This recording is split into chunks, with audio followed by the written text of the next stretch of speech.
Tomura and its satellite realms have been unleashed, and today we're diving deep into the Dark City with a showcase of 9 Drukhari Cabal colour schemes, and how to get them painted up for the gaming table. Whether you're painting up a new force or just looking for some inspiration to spice up your raiders, we've got something for every sadistic taste. Starting things off, we'll be undercoating all but 2 of our miniatures with Chaos Black spray, giving these darker schemes a leg up from the start. Whereas one has been sprayed with Mephiston Red for the Cabal of the Flayed Skull, and the other with Leadbelcher for the Lords of the Iron Thorn.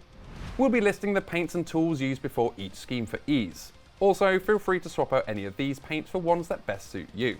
So let's get started with the original, the Cabal of the Black Heart. Let's begin by removing some slightly thinned Incubi Darkness with a dry brush on a piece of paper towel. We don't need to remove much, just enough so that the brush isn't loaded with too much paint. From here, we can start painting the model as if you were dry brushing. Overbrushing the paint like this will give you a much smoother finish than dry brushing, while leaving the gaps in the armour as dark as possible. With this first layer applied, it's time to add a chunky edge highlight of Cabalite Green around the armour's sharp edges, defining them for the next step. Once highlighted, apply a coat of Celia Green shade all over the armour. This tones down the highlights we've just placed, giving the armour that ominous cold tone the Black Heart Cabals are known for. For the final highlight, I'm using Sybarite Green and painting a much finer edge highlight, focusing only on the most prominent edges and corners. Think of this as a glint of light catching the armour. And that's it. You've now got a dark, menacing look of the Cabal of the Black Heart, perfectly suited for raiding real space with style. These techniques can also be used to paint a wide range of Cabals, each with the same super dark armour, highlighting with different colours. Take the Cabal of the Obsidian Rose with their deep reds, starting with an overbrush of Khorne Red for a deep dark red to start off with. Then an edge highlight of Mephiston Red along the raised details picks these out nicely. I'm avoiding the shoulder pads and hands on this scheme, as they'll be painted black. If some does get onto these, I'll then paint these with Abaddon Black to neaten the area for later. Shade the model with Nuln Oil to darken the armour, and when that is fully dried, it's highlighting time. Starting this off with Evilson Scarlet, apply a fine edge highlight focusing on the sharpest points of the armour. Then to finish off, I'll add a small dot of Fire Dragon Bright to each point in the armour to draw the eye to the sharp edges. For their black armour, add a simple edge highlight of Dark Reaper around each pad. Then a finer edge highlight of Fenrisian Grey on the rounded edges lets the black armour stand out next to the fiery reds. I've got to say, I'm a big fan of this type of extremely coloured highlighted armour over black, and it looks great on other minis of a chaotic nature too. Another dark scheme with a light bluish tint adorns the Cabal of the Broken Sigil, who also have a slight metallic touch to their armour. I want to keep the armour as black as possible for this one, so we'll be edge highlighting the armour from the start with Hoeth Blue, except for the chest plate, shoulder pads and gauntlets. These will be painted with Balthazar Gold, applying a few thin coats for a smooth finish. I'll shade the model with Nuln Oil, soaking up any excess with a clean brush. To build on the blue highlighting, paint Fenrisian Grey towards the tips of the armour. Then to finish, a dot of Ulthuan Grey on each of the peaks and corners completes the look. The last bit to do now is to finish off the brass. For this, I'll simply add a single thin layer of Brass Scorpion over the flat surface to uplift the colour, being mindful to avoid any recesses that were picked out from the shading. And there you have it, the dark blue and brass scheme of the Broken Sigil standing out from the crowd with its metallic touches. We have a bluer scheme next with Lady Malice's Cabal of the Poisoned Tongue. Start by painting the armour panels with Kantor Blue with the same overbrushing techniques used earlier for a dark rich blue that will give a perfect sinister tone to this armour. Once your base is dry, apply a smooth coat of Nuln Oil over the blue armour using a clean brush after applying to remove any excess pooling in the flatter areas. Now the shade is dried, begin edge highlighting with Alaitok Blue. Hit the edges of the armour plates, raised lines and any surface that would catch the light. Keep your hands steady and let the natural lines of the models guide you. Use Hoeth Blue for your fine edge highlights, focusing only on the sharpest corners and upper edges to add that final pop.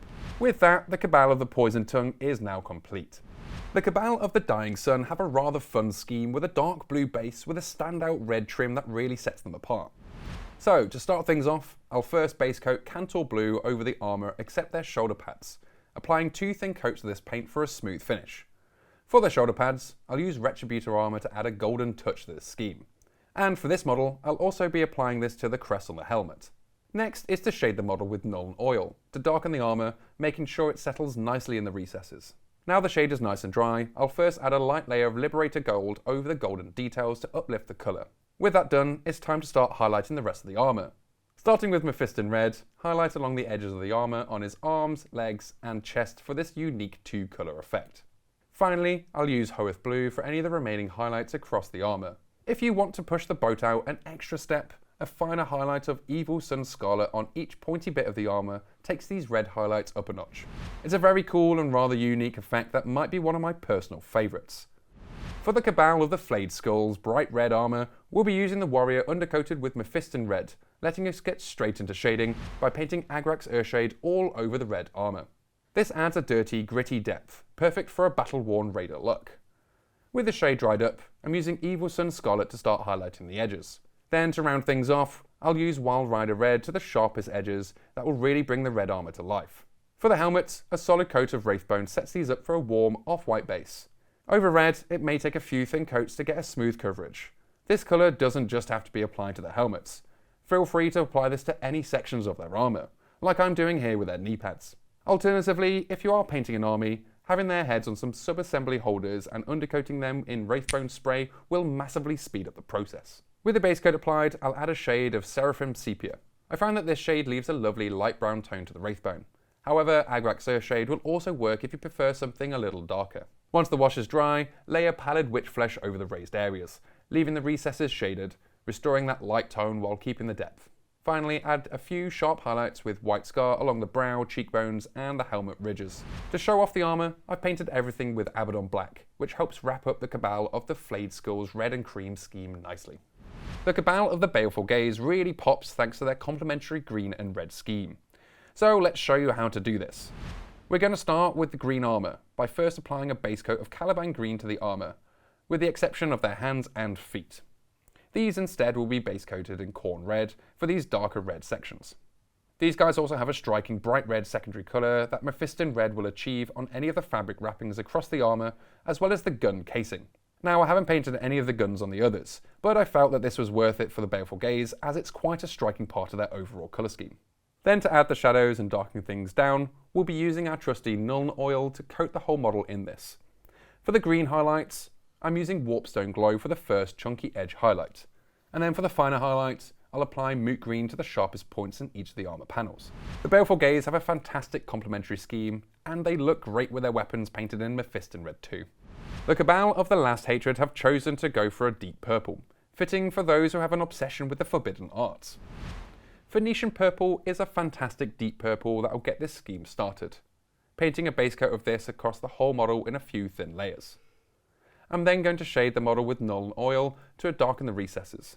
With that done, let's edge highlight the armour with Genesealer Purple to bring out all the details. To finish things off, a sharper edge highlight of Dekala Lilac wants to be added to the sharpest points with a few well-placed lines and dots. And that's basically it to this quick and easy scheme. However, if you want to try your hand at the freehand seen on their armour, stay tuned. So with Baharroth Blue, I'll start by blocking out the rectangle on the shoulder pad with a few thin layers of paint. Next, I'll take Phoenician Purple and a fine brush to create the blocky swirls by carefully chipping back into the shape, applying one line after the other. I find this way of creating shapes far easier than trying to outright paint the design. Last but not least, a rather different scheme with the Lords of the Iron Thorn, leaning more heavily on the metallics than the other Cabals. Using the model undercoated in Leadbelcher, I'm going to brighten the silvers with a dry brush of Ironbreaker. Doing this first lets me be a little bit messy without getting it onto any of the other areas.